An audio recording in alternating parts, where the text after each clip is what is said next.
You excuse me, but I know I am speaking a marvelous accent without the slightest English. Now,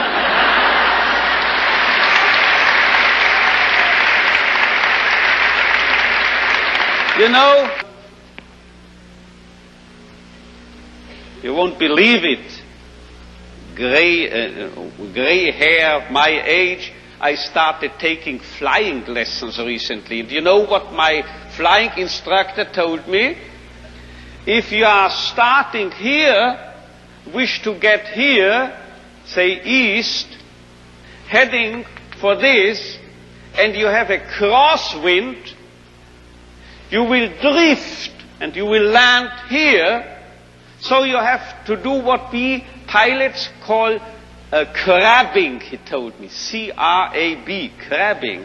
You have to head for north of this airfield, and you have to fly that way, you see, as if you headed in this direction. If you are heading here above this airfield, then you will actually land here. But if you head for here, you are landing here.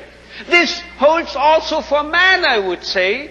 If we take man as he really is, we make him worse. But if we overestimate him,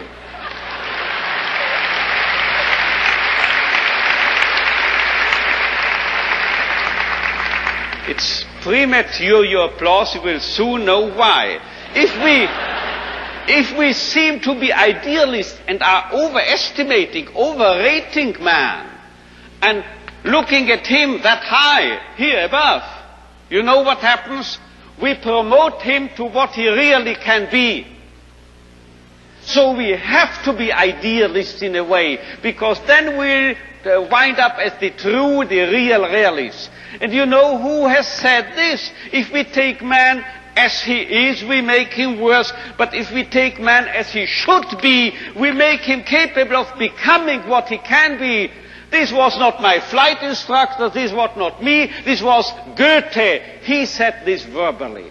And now you will understand why I, in one of my writings, once said, this is the most apt maxim and motto for any psychotherapeutic activity.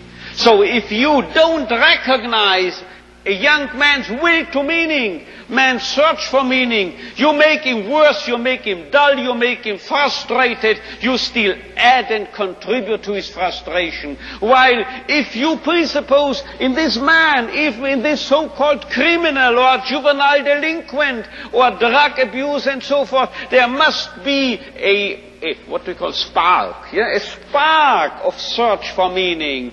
Let's recognize this, let's presuppose it, and then you will elicit it from him, and you will make him become what he in principle is capable of becoming.